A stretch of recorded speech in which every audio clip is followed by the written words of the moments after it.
શ્રી હિરપરા કન્યા વિદ્યાલય કાલાવડ ધોરણ 11 વિષય સમાજશાસ્ત્ર પાઠ નંબર 6 સામાજિક સંસ્થાઓ. આ પાઠના આપણા આ 10મા લેક્ચરમાં વિદ્યાર્થી બહેનો હાર્દિક સ્વાગત છે. આજે આપણે પાઠ નંબર 6 સામાજિક સંસ્થાઓ આ પાઠના સ્વાધ્યાયની સમજ મેળવીશું. જોઈએ, સ્વાધ્યાયમાં સૌપ્રથમ આપણે 5 વિભાગની અંદર પ્રશ્ન પૂછાય છે. તેમાં એ વિભાગની અંદર MCQ ટાઈપ ક્વેશ્ચન પૂછાય છે. અહીંયા આપણને સ્વાધ્યાયની અંદર 4 MCQ આપેલા છે. આ ઉપરાંત પણ આ પાઠમાં ઘણા બધા MCQ નીકળી શકે એમ છે. આપણે ઓછામાં ઓછા 30 થી 35 MCQ બનાવી શકીએ એમ છીએ. તો સ્વાધ્યાયમાં આપેલા MCQ ક્વેશ્ચનની વાત કરીએ તો કે સામાજિક સંસ્થા એ કેવા પ્રકારની એક કાર્ય પ્રણાલી છે. તો આપણને પ્રથમ જ લેક્ચરની અંદર સામાજિક સંસ્થાની પ્રસ્તાવના વિશે સમજ મેળવી ગયા છીએ. તો કે સામાજિક સંસ્થાએ એક ચોક્કસ પ્રકારની પ્રસ્થાપિત કાર્ય પ્રણાલી છે.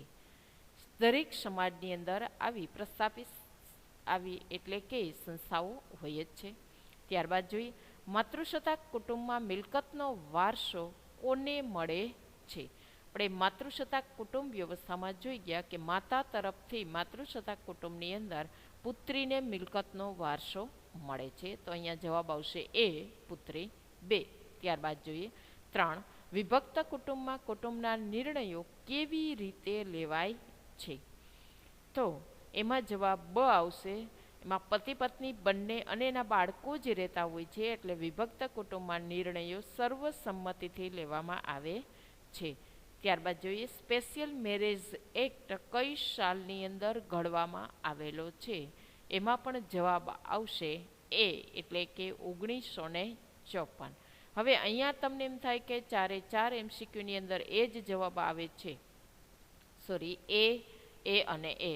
તો આપણે એવી રીતે નથી કરવાનું, કારણ કે એક્ઝામની અંદર તો કોઈ પણ 4 ઓપ્શન આપણને આડા અવડા સ્થાન ઉપર મૂકી શકે છે. એટલે આપણે આપણી રીતે જે સાચો જવાબ આવશે એને જ યાદ રાખવાનો પ્રયત્ન કરીશું.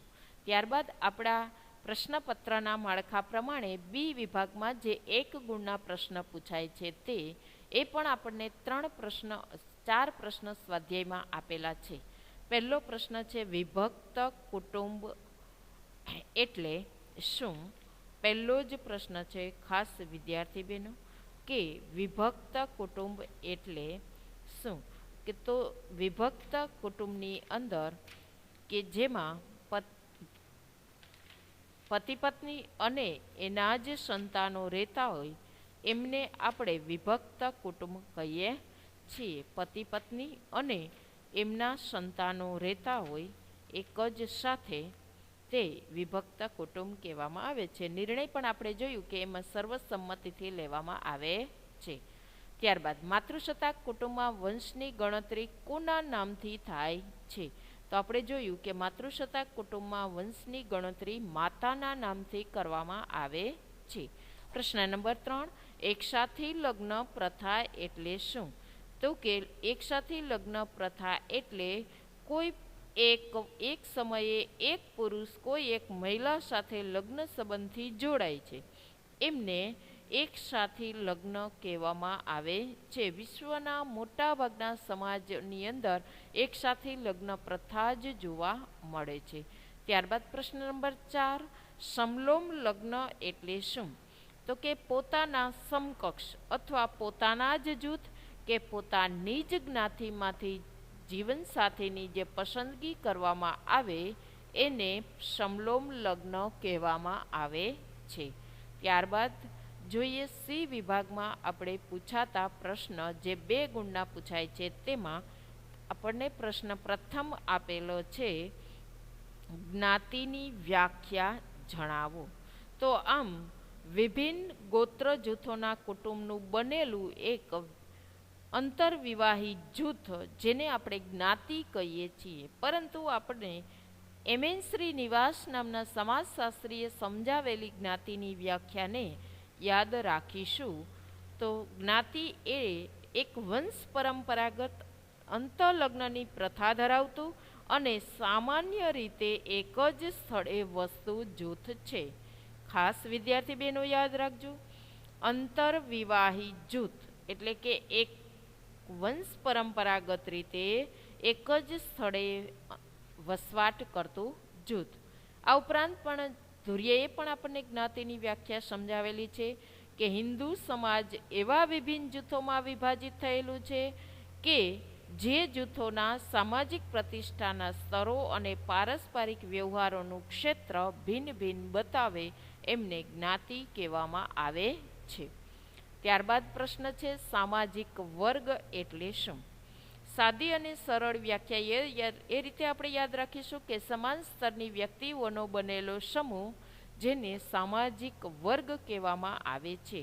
પરંતુ આપણને અહીંયા બે સમાજશાસ્ત્રીઓએ વ્યાખ્યા સમજાવી છે, મેકાઈવર અને પેજ અને સોરોકિન. કોઈ પણ એક વ્યાખ્યા આપણે યાદ રાખીશું. મેકાઈવર અને પેજ સામાજિક વર્ગ વિશે આપણને સમજ આપે છે કે સમાજનો એવો એક ભાગ કે જે સમાજના બીજા ભાગોથી દરજાના સંદર્ભમાં જુદો પડે છે.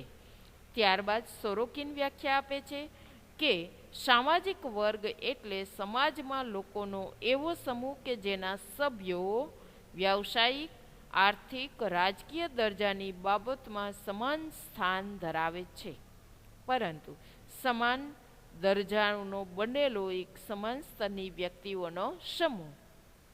બરાબર, આ રીતે આપણે યાદ રાખીશું. ત્રીજો પ્રશ્ન છે ભાતૃકીય લગ્ન એટલે શું? તો કે લગ્નના પ્રકારમાં મહિલા સાથે લગ્ન સંબંધથી જોડાનાર બધા પતિ પરસ્પર શું હોય છે? સગા ભાઈ હોય છે. એટલે કે તેઓ એક જ કુટુંબમાં સાથે રહેતા પણ હોય છે. એટલે કે લગ્ન કરનાર પત્નીના બધા પતિઓ સગા ભાઈ હોય એને ભાતૃકીય લગ્ન કહેવામાં આવે છે. બરાબર. ત્યારબાદ આપણને ડી વિભાગમાં જે પ્રશ્ન પૂછાય છે ટૂંકનોંધ સ્વરૂપે એટલે કે 3 ગુણની અંદર એ પ્રશ્ન વિશે જોઈએ આપણે. એમાં પ્રથમ પ્રશ્ન આપેલો છે કુટુંબના લક્ષણો. હવે અહીંયા કુટુંબના આપણે 5 લક્ષણ આપેલા છે જેની વિસ્તૃત સમજ આપણે પાઠની અંદર મેળવેલી છે. તો મહિલા પુરુષ, સ્ત્રી અને પુરુષ વચ્ચેના જાતીય સંબંધો, લગ્ન પ્રથા, સહનિવાસ, વંશાવલી અને આર્થિક સહભાગીપણું. આ 5 મુદ્દા એ કુટુંબના લક્ષણો છે. બીજો પ્રશ્ન છે લગ્નના કાર્યો. તો લગ્ન છે, લગ્નના કાર્યો પણ 5 છે. કુટુંબનું જૈવિક કાર્ય, કુટુંબનું મનોવૈજ્ઞાનિક કાર્ય, કુટુંબનું આર્થિક કાર્ય, કુટુંબનું સામાજિક કાર્ય અને કુટુંબનું સાંસ્કૃતિક કાર્ય. બરાબર. ત્યારબાદ પ્રશ્ન છે જ્ઞાતિ સંસ્થામાં આવેલું પરિવર્તન. જે જ્ઞાતિ સંસ્થાના લક્ષણો એ જ જ્ઞાતિ સંસ્થામાં આવેલા પરિવર્તનના મુદ્દા છે, એટલે ખાસ યાદ રાખજો. ખંડ વિભાજનમાં આવેલું પરિવર્તન, સામાજિક કોટિક્રમમાં આવેલું પરિવર્તન, ખાનપાન અને સામાજિક સંપર્કમાં આવેલો પ્રતિબંધ, નાગરિક અને ધાર્મિક અસમર્થતા વિશેના વિશેષ અધિકારો અને વ્યવસાયની પસંદગી પરના અંકુશોમાં પરિવર્તન અને લગ્ન પરના પ્રતિબંધમાં આવેલું પરિવર્તન. ત્યારબાદ પ્રશ્ન છે કુટુંબ સંસ્થામાં આવેલું પરિવર્તન. તો એમાં કુટુંબનું કદ આપણે ખ્યાલ જ છે, દિવસે દિવસે નાનું બનતું જાય છે, જવાબદારીનું ક્ષેત્ર ઘટતું જાય છે, પતિ પત્ની વચ્ચેના જે સંબંધો તાબેદારી અને સત્તાના હતા એમાં પણ પરિવર્તન આવતું જાય છે. સાથે સાથે માતા પિતા અને સંતાનો વચ્ચેના જે સંબંધો હતા એમાં પણ આપણે વર્તમાન સમયની અંદર જોઈએ છીએ કે જે મૂલ્યો, ધોરણો અને આદર્શાઓ અને અપેક્ષાઓ હતા એમાં પણ માતા પિતા અને પુત્ર વચ્ચેના, સંતાનો વચ્ચેના જે સંબંધોમાં જે ઉદારતા અને સહિષ્ણુતા અને લાગણીના જે સંબંધો હતા એમાં પણ બદલાવ આવેલો જોવા મળે છે. ત્યારબાદ આપણે જોઈએ 5 ગુણના પ્રશ્નો જે પૂછાય છે એની અંદર આપણા સ્વાધ્યાયની અંદર ખાસ ઈ વિભાગની અંદર પૂછાતા પ્રશ્નો જે છે તે 4 આપેલા છે. ખાસ વિદ્યાર્થી બહેનો બધા જ પ્રશ્ન વ્યવસ્થિત મુદ્દાવાળા આપેલા છે. વ્યવસ્થિત સમજી અને આગળ આપણે જે પાઠમાં સમજ મેળવી એ જ રીતે સમજી અને લખવાના છે. પ્રથમ પ્રશ્નની અંદર સામાજિક સંસ્થાનો અર્થ એટલે કે એની વ્યાખ્યા અને સામાજિક સંસ્થાના લક્ષણો સમજાવવાના છે.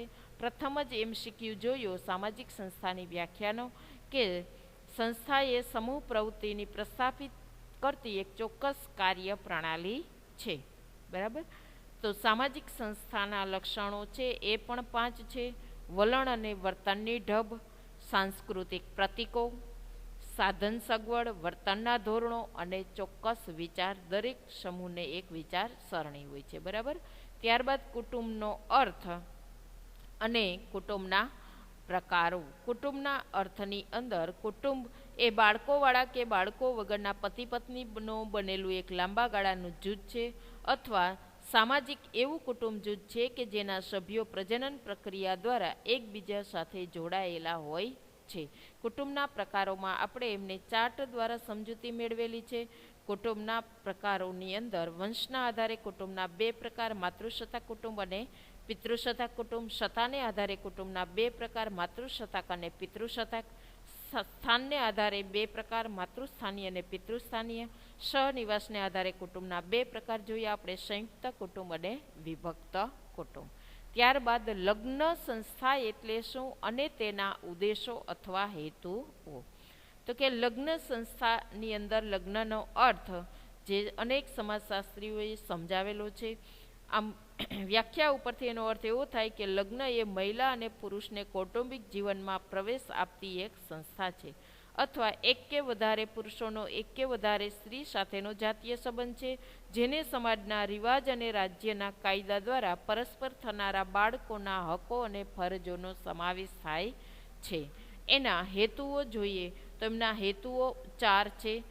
ધાર્મિક ફરજોનું પાલન કરવું એટલે ધર્મ, પ્રજા એટલે સંતાન પ્રાપ્તિ, રતિ એટલે જાતીય સંતોષ અને ગૃહ નિવાસ. આ 4 હેતુ લગ્નના રહેલા છે. ત્યારબાદ પ્રશ્ન છે ડૉક્ટર GS ધુરીએ આપેલા જ્ઞાતિના લક્ષણોની ચર્ચા કરો. જે આપણે ટૂંકનોંધની અંદર પ્રશ્ન નંબર 3 જોયો એ બંનેની અંદર વિગત સમાન જ છે. અહીંયા એના લક્ષણોના સંદર્ભમાં આપણે સમજ આપવાની છે.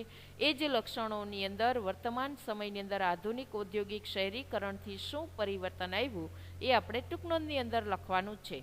તો ડૉક્ટર GS ધુરીએ બતાવેલા જ્ઞાતિના 6 લક્ષણો: હિન્દુ સમાજનું જુદા જુદા ખંડોમાં વિભાજન, કોટિક્રમ, ખાનપાન અને સામાજિક વ્યવહાર અંગેના પ્રતિબંધો, વિભિન્ન જ્ઞાતિઓની નાગરિક અને ધાર્મિક અસમર્થતાઓ વિશેના વિશેષ અધિકારો, વ્યવસાય પસંદગી પર અંકુશ અને લગ્ન પરના પ્રતિબંધો. આ રીતે આપણે અહીંયા સમગ્ર પાઠ નંબર 6ના સ્વાધ્યાયમાં આવતા બધા જ પ્રશ્નોની વિસ્તૃત આપણે ચર્ચા કરેલી છે. વિદ્યાર્થી બહેનો, પાઠ ટેક્સ્ટબુકમાંથી વ્યવસ્થિત વાંચી, વિડિયા વ્યવસ્થિત રીતે જોઈ અને ત્યારબાદ સ્વાધ્યાયના પ્રશ્ન નોટબુક્સની અંદર લખવાના છે. અસ્તુ. ઘરમાં રહેજો, સુરક્ષિત રહેજો.